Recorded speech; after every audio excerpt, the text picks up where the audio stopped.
Hello and welcome back to Dulce Aroma. My name is Manuela, and for today's project we're going to be making a Castile cold process soap.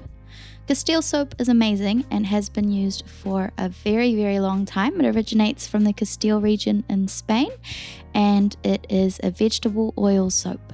So generally I have seen from a quick Google search that it is made with olive oil, but nowadays people make it with a wide range of different oils, hemp oils, and just a whole lot of different oils. It's vegan, which makes it very popular, and it's also very good for sensitive skin. You can use it to wash your face, you can use it for young children, and you can even use it as a shampoo alternative for your pets.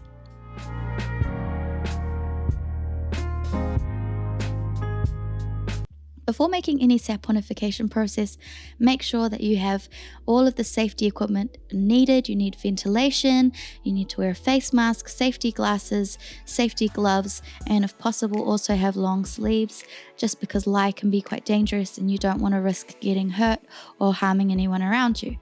Make sure to follow all the safety instructions on all the ingredients that you use as well.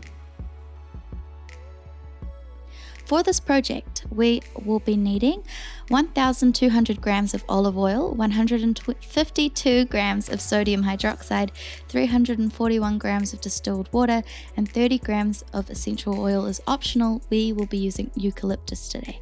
One thing I left off the list is that we also used loose leaf tea to decorate the top of our soap. So this is the tea that we used. It is a really beautiful, relaxing tea with lavender and a whole lot of different leaves, which is basically just to decorate, but also it smells lovely and just looks really beautiful.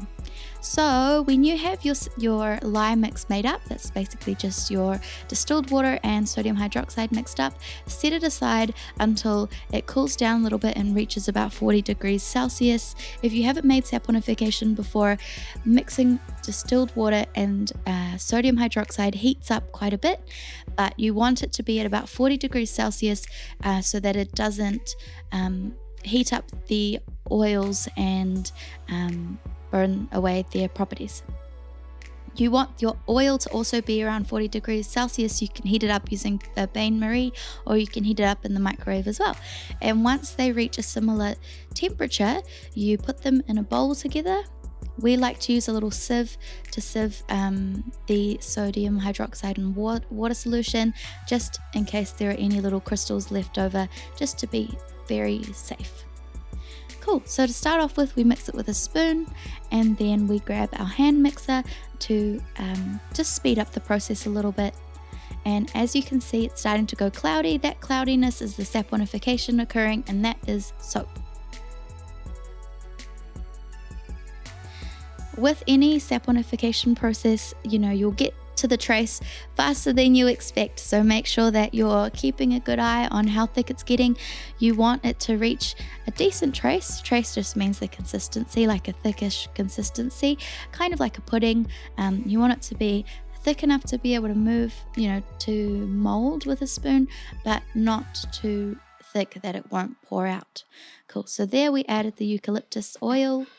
You can use a natural fragrance or fragrance oils, but if this is for someone with very sensitive skin, I recommend that you don't use the fragrances. Sometimes that can be a bit irritant for some people, but just double check. And especially if you're using this for a pet soap, avoid fragrances. So we're using this awesome mold here, and this mix filled up our mold quite a bit. And as you can see, because it's a little bit thicker, you're able to mold it a little bit more. So we're making a little wave here in the middle with a spoon.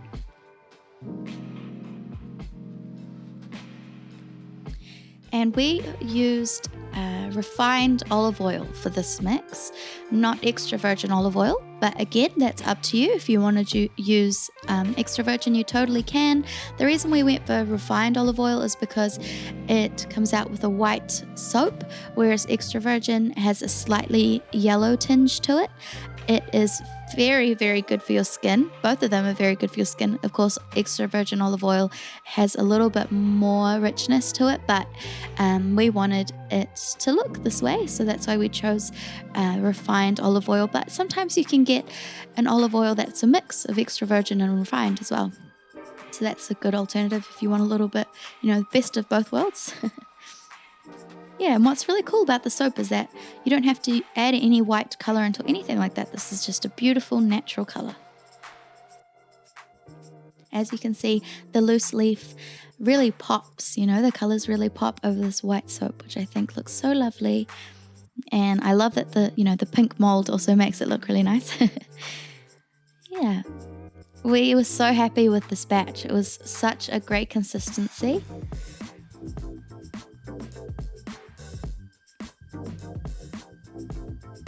Castile soap has to be one of my favorites, definitely. I personally use the soap every day to wash my face, and I love it. I love it as a makeup remover. I wash my face in the morning and in the evening with it. It's awesome.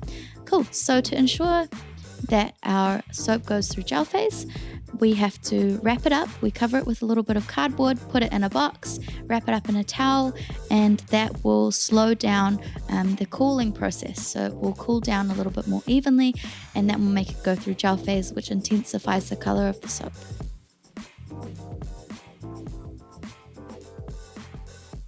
With lots of soap batches, you'll find that there's little excess little cuttings, I guess, like that you can take, like these little edges here. Don't throw those away. There's always more uses for little extra bits of soap. If you've got a batch that hasn't quite worked out, maybe you put too much lye and it's very crumbly, don't chuck it out. You can always reuse it and make it into something else. We use ours as laundry powder. So we have a video, actually it's in Spanish, but I will be translating it soon, and you'll be able to see how we reuse all of these scraps, because it's good to be resourceful and to make the most of the beautiful ingredients that we use, especially because soap ingredients aren't always the cheapest, so it's good to make the most of them.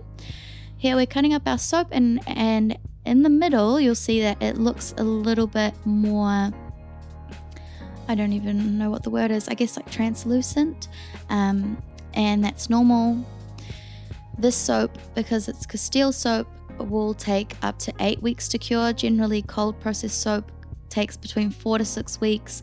This can take 4 to 6 weeks. You just have to keep an eye and just be constantly checking your soap, weighing your soap, doing pH tests, but just bear in mind that it could take up to 8 weeks for your soap to be ready to use.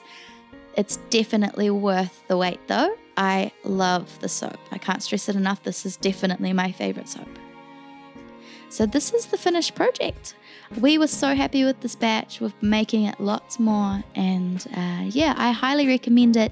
It's a good starting recipe if you haven't made a cold process soap before, because there's not much to go wrong. You just have one oil. It is a great soap to give away to people that you don't know that well, because it's sensitive and it's vegan and it's gorgeous.